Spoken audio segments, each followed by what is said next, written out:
Any questions for Coach? Can you go over what the schedule's going to look like for Saturday, first of all? Yeah, Saturday will be running clock, much like we did last year. Split the team up to maroon and white.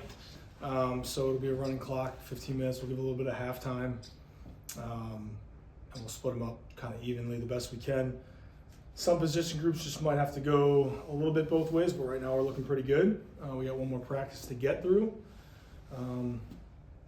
So yeah, it'll be good. It'll be a good chance to get out there and for the fan base to see the new team and all that. So I thought it was a great event last year. Friday night we start with an alumni and a family event for the families of our players. The alumni will come back, so that's going to be exciting. Do that Friday night. We'll spend some time with them, and then we come in Saturday.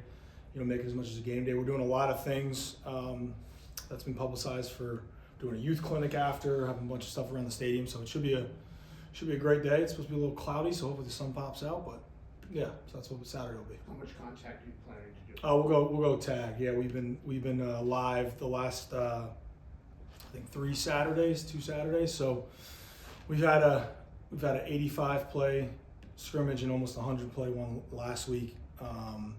So we'll take care of them. That's kind of what spring games are getting to. We've pushed them pretty good. So when you get to the end there, it's pretty much the same pretty much everywhere. So we'll thud in the box, we'll tag on the perimeter, make sure we don't have any guys rolling into each other, try and keep it fast moving and let them go out there, make it nice and easy from a schematic standpoint and just get out there and play, let them rip it. How important is it for you to display the new team to the public? Because I know there are some schools that are shutting down their spring games for the public. Yeah, it's exciting. We kind of had a conversation on, whether to do one or not. It's kind of the way all teams are going now, especially with the health and having a new team. Now you get the playoff going so long, teams are back in their spring practices up. So I think it's all philosophy, but I thought it was important. We thought it was important to give that to our fans. This new team, this new group, and get them out there. And normally these games are kind of low scoring. That's just kind of the way it goes because you can't really break tackles. Like I don't think the offense likes when we go tag and thud because everything just gets whistled down wherever I blow the whistle. So it'll probably be a struggle there a little bit, but you'll get to see guys run around. Like I said, I think it's important. There's a lot of guys, certainly Pop and Joe and the guys that are new, and I know a lot of new families probably dropped their sons off in the winter or were on the OV. They got to see a little bit in 24 hours, and now they get to come back and experience campus, and hopefully the weather cooperates, and it's a great day. What specifics from the team do you want to be able to show off to the fan base, to the families, everyone else? Yeah, hopefully, the speed, will be one thing. I think hopefully our execution level, will be something that we can look back on, no pre-snap stuff, because we'll have officials, there will be penalties. But obviously the physicality part, you'll have to pay attention to up front. For anyone that was here on Saturday, I thought it was a pretty violent scrimmage. I thought JT ran the ball really well on Saturday, and I thought we got after it up front. So, speed, execution, and I think number one, as every coach kind of talks about, just keeping everyone healthy, because now that's a springboard into the summer. They're going to finish class, they're going to take finals, and then they'll go home for a little bit in May, and then we'll get them back starting June 1st. All right, and then we'll go 8 weeks out of the 9 to train and get them home a little bit before camp. So, speed, execution, and health, I would say, is that. And also, hopefully, they just go out and put on a show. Hopefully we get some explosives. Everybody wants offense, so hopefully we get that. But we'll be pretty minimized in what we do in terms of offense. Just to kind of keep everything in-house with that. With spring practice coming to a close, who are some of the new guys or transfers that popped out to you? Yeah, I think I'll start with the defense. I think our D-line as a whole is better. I think Justin Kruger is someone that just constantly kind of shows up around the football. So that's been a good sign. I think our interior guys, with Timmy, Aubrey, KT, Z, I think we're more stout in there. I think we were able to make some more plays and shed blocks. And I think our position, our weak side end has improved. Betts, Will has done a good job. He kind of came on Saturday. I felt him a lot when I stand back there. Big 6'6" kid that can rush the passer, so that's good. You know, linebackers, the young guys, you know, Josh Isaiah has really stepped up. You know, Kari has stepped up, KC. And then the back end, you know, we're probably more veteran there.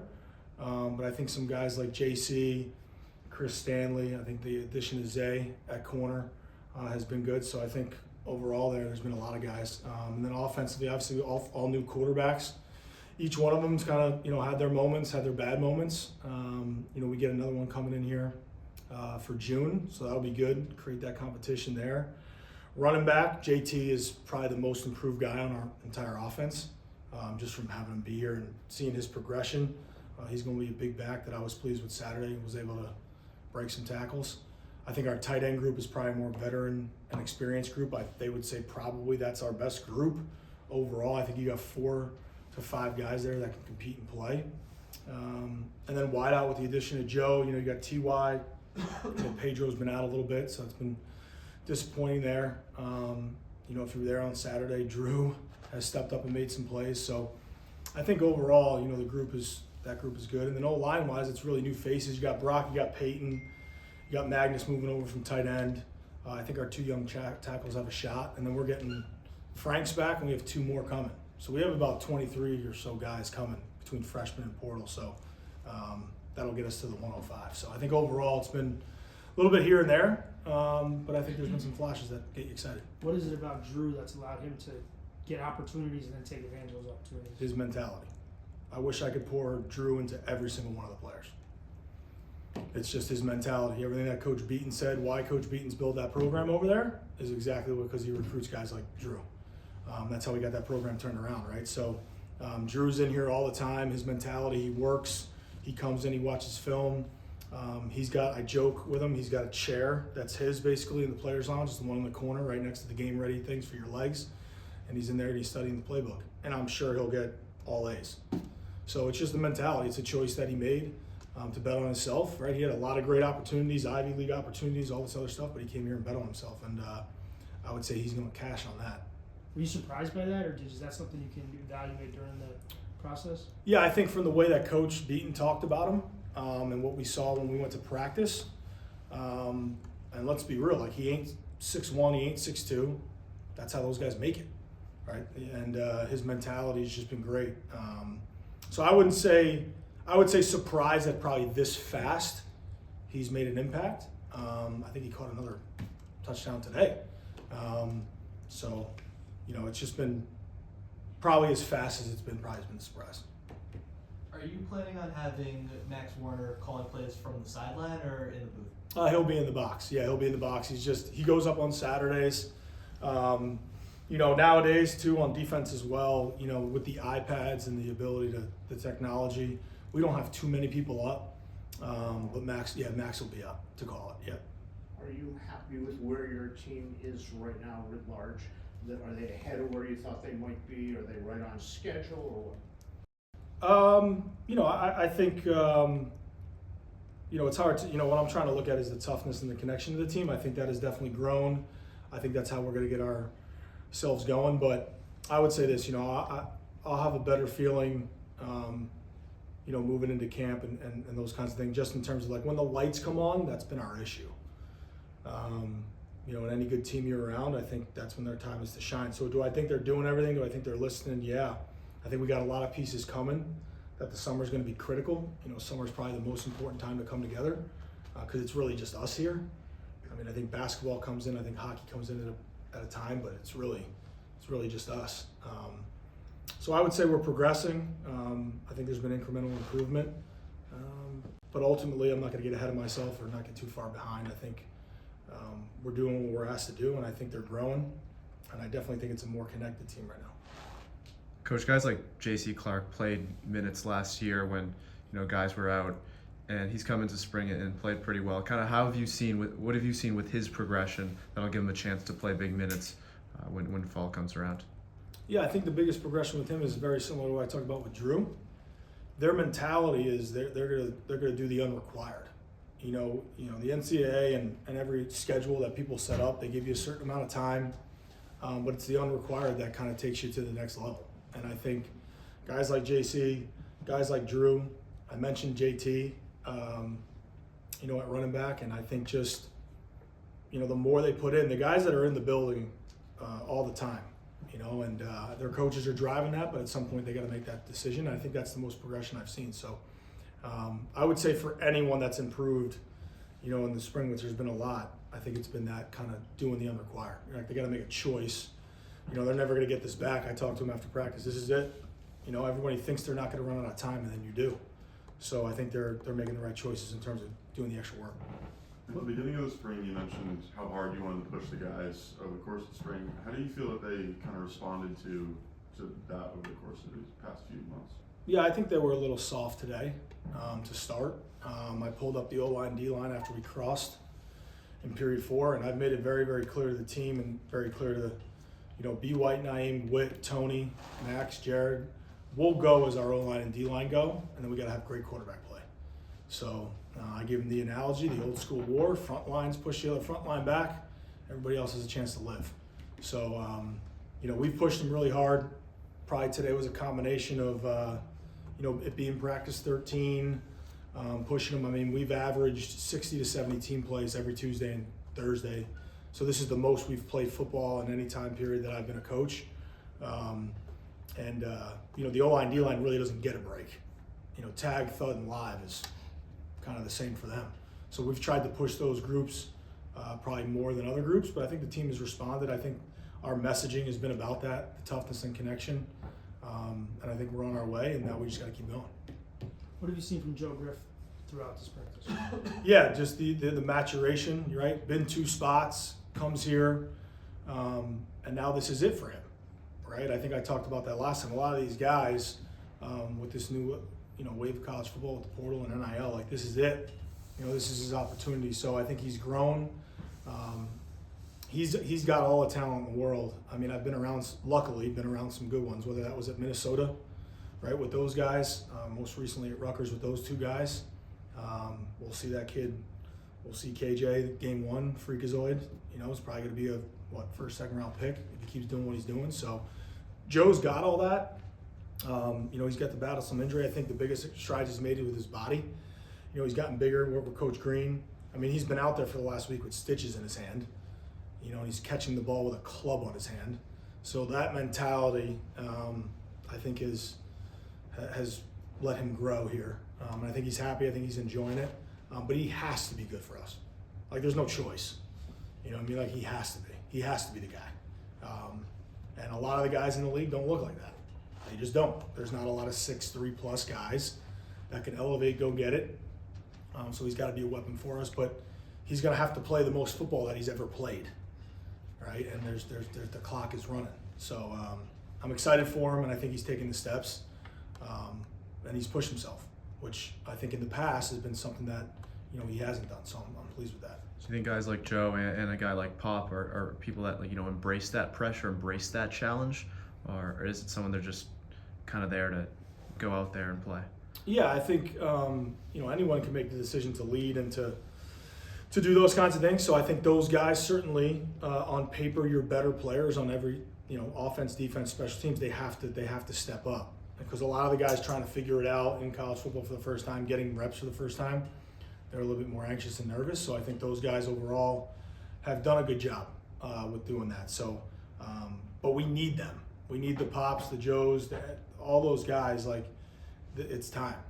Like, it's time to go. Right, and that's what the toughness question about pushing them. We've done more situational football. We've put them in 2 minutes. 3rd down play, it's 4th down play. We've tried to let them go out there and fail on their own so that they can understand what it takes. And ultimately, at the end of the day, it's a decision between you and the guy next to you. That guy's tired. He's hurt. He's in week 6. All the things those are all equal. It's a decision you make. So, yeah, I think those guys, all of them, have to step up. Outside of Drew Alsop, what have you seen from the incoming freshman class? Yeah, we only have, if I'm right, a little shy of 10 here, probably. A lot of them, because of graduation, their school not letting them go mid-year, depending on the school. So, but Drew, we got the 2 young corners that are here, and Deuce and Tehran. So that's been really good. And then some of the young guys, even like the redshirt freshmen that really didn't get a lot of reps last year, just in terms of scout team, have stepped up. So, it's been good, but we'll get a majority of those guys coming in, and like someone like Drew is going to play. Like I would be shocked if Drew didn't play in some way. I mean, because injuries and all that stuff, but also like he's pushed himself, right? He's put himself in that position, and everyone's got the same amount of time, same choices to make. So he's probably the one that's elevated the most, but there is some talent there when the 2s and 3s get in, and I'm excited to see that group grow in June and July because they'll all be here for June and July to take off. So excited about that. You know, that the foundation of the program's got to take off. What's been your overall assessment of the new QB group? Yeah, I've liked it. Like I said, I think there's been up and downs. I thought Pop responded last Saturday really well, drove the ball. We had some explosives. I think RJ has showed you his arm talent at times. And then you got a young one, right, in Aiden that is built like if you did a creative player with your video game, he'd probably look like him. So, but he's just not at the experience level as the other two. So sometimes he struggles with some of the pre-snap and post-snap stuff. But it's been good. I think we're managing the game better. I think we're taking the proper throws, and I think we're doing a lot of things that cannot put us behind the chains as much. You know, we haven't had too much of an issue with interceptions or turnovers. But I think overall that group is going to go, and then, like I said, the summer is going to be critical for them. When does summer camp start? Summer camp will start 30 days before, so I think we report on August 2nd, and then we roll. I think they give us 25 or 26 opportunities and essentially 30 days to go. So we'll have 2 scrimmages set up on Thursdays because we open on a Thursday, and then we'll kind of install. But the way college football is now, it's like a revolving door. You go through the install in the winter, that's once, then do it in the spring, that's twice, then the summer is the 3rd time, then camp is the 4th time. So for offensive guys, you'll get an entire install 4 times, and if you're back on defense, you've kind of heard it now for the 8th time. So summer camp will go through, but it will start around August 2nd. Coach, you mentioned a few minutes ago, returning to Rutgers week 1.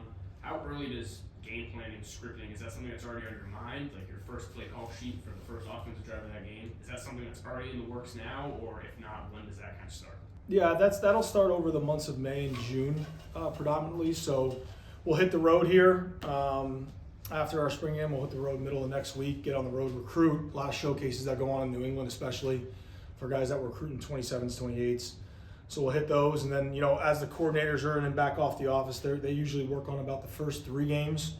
I don't know how much Sac State we'll get into just because it's a new kind of staff there. So we'll have 3 games of data on them. I believe they play 3 before they play us. So you really try and game plan off of last year's film, usually about the first 3, a little bit more heavier week 1, week 2. So that'll start to take shape in May individually as coordinators, and I think you come together as a staff in June around the OVs and that kind of stuff, getting that ready. And then we'll have specific days in August camp where we kind of prioritize those. And then usually like the last week and a half of camp, you'll start getting ready for the first opponent, set your scout teams and go. All right, thanks, Coach. All right, thanks guys.